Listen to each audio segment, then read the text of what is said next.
This video is sponsored by Linode. Check out the link down below for a $100 60-day credit to easily set up your very own Jellyfin instance in the cloud. Hello everybody, this is TechHut. About a week or two ago, I uploaded this video, Ditch Spotify and Self-Host Your Streaming, in which we checked out this application right here, Navidrome. Basically what this is a way to host your very own music media library, whether that be on a home lab on something like the Node, and be able to stream your library to various devices, whether that be your cell phone, your desktop, whatever. And I did mention in that video that I was aware that Jellyfin also has media streaming capabilities, but it's been something I kind of overlooked, which is odd considering how big of a fan I am of Jellyfin and all the various videos I have on how to set many things up. And it took me almost no time at all to realize Jellyfin, just as it is with movies, TV shows, whatever, is probably one of the very best options to go ahead and stream your music. Navidrome is missing a lot of features that you'd expect, primarily when it comes to metadata, cover art, and things like that Jellyfin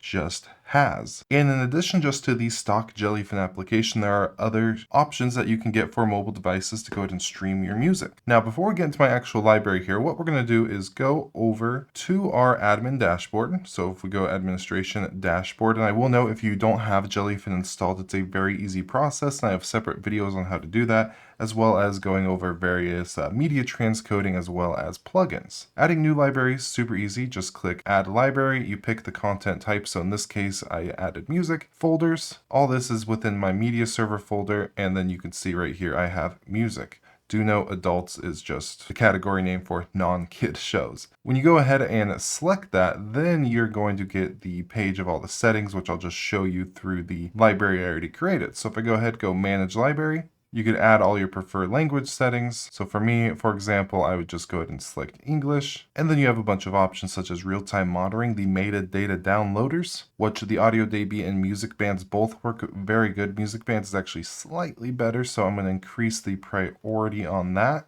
Scrolling down from here, you have data savers if you'd like to, your fetchers, which all these is the audio database. And really that is about it. If you have your naming scheme somewhat decent, so right here, this is the Proxmox server in which I'm actually hosting. And if I head over to my music, you can see kind of how I have this laid out. I have the artists. And then if I jump into an artist, for example, if we go into Kanye's folder, LS, I have all the specific album names with their release dates here. And I've noticed doing that in the combination with just having the track number and the name of the track within there does a pretty good job of pulling the data.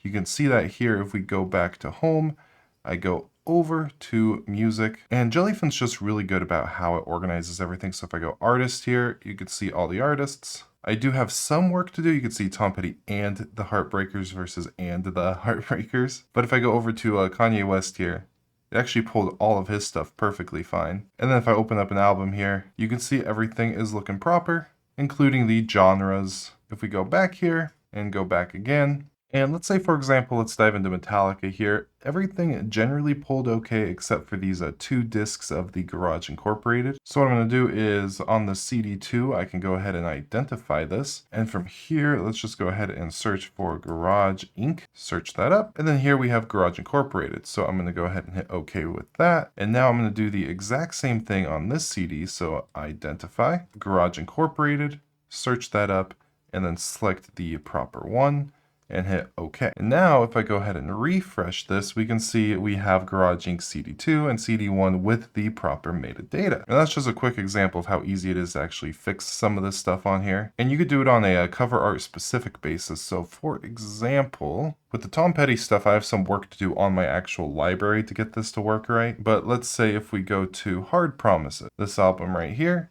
and let's go ahead and if we click on edit images and search, we can see there's nothing coming up. So we're going to need to properly identify it first. So if I go identify, I'm just going to grab this Hard Promises right here, paste that on in, search, see right here, Tom Petty and the Heartbreakers, Hard Promises.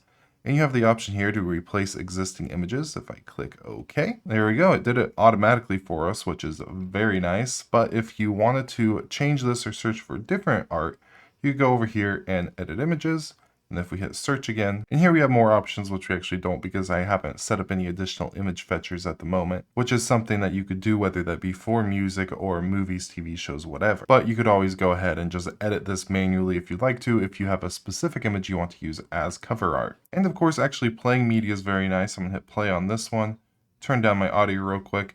It's a standard web player. You could favorite things. If I wanted to, for example, just play all hip-hop music, I could go back. I could go over here to genres, and then right here under hip-hop, I could select that. It looks like only one of the other Kanye albums is showing up, so I might have some work to do there. If I select rap, there we go, that's looking a little better. I can just play all of this music in order. I could have to play Q, or I can shuffle everything. So if I do that, you can see it started playing Donda from Kanye West down here. And now for this to actually be a good solution, there has to be good clients to actually stream your media on. And if we go to the official Jellyfin documentation, you can see some of the things that they recommend, including here under Android. You have some music players. We have Gilly, which this one I'm not too much of a fan of, just based solely off of appearances. This right here is a project that I've been checking out. This is a Jellyfin audio player, which is a React native based audio player.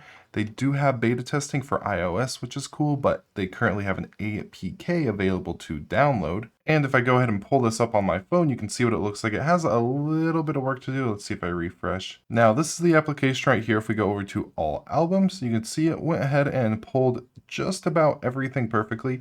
And the one thing about this one compared to others, it's just beautiful. If I go over to, let's say, graduation, there is the option down here to go ahead and download this album, which is a very important feature for media streaming like this. It's not actually have to go ahead and connect to your Jellyfin instance to stream the media, just basically using Jellyfin as a management device and then having everything synced up onto your phones here. And if I go ahead and play something, for example, and try to open this up in the player, you could see everything looks good. And then we have the queue down here, and we have kind of a little progress bar there to actually see what it's been able to load up thus far. So ultimately, I needed to make this video to update you guys and kind of add to my library of Jellyfin content that it is probably one of the very best options if you're looking to self-host your music, let alone your entire media library altogether. And thanks to the sponsor of today's video, you could actually go ahead and do this on the cloud if you don't either have the infrastructure or you just don't feel like opening ports on your home network. You could go ahead and host all of this very easily on Jellyfin. This is an article, kind of out of date, but it's an article nonetheless of how to install Jellyfin on Linode. You can just follow my guides. It's essentially the same process. And in addition to that, if we go over here to Marketplace, they have a whole bunch of one-click installers to get really whatever you need up and running with ease, whether that be something like a Joplin server, Focal Board there, we have Pi-hole, and a whole heck of a lot more, including game servers and other very popular web server instances. I've been using Linode for well over a year now to host a wide variety of things, including TechHut.tv.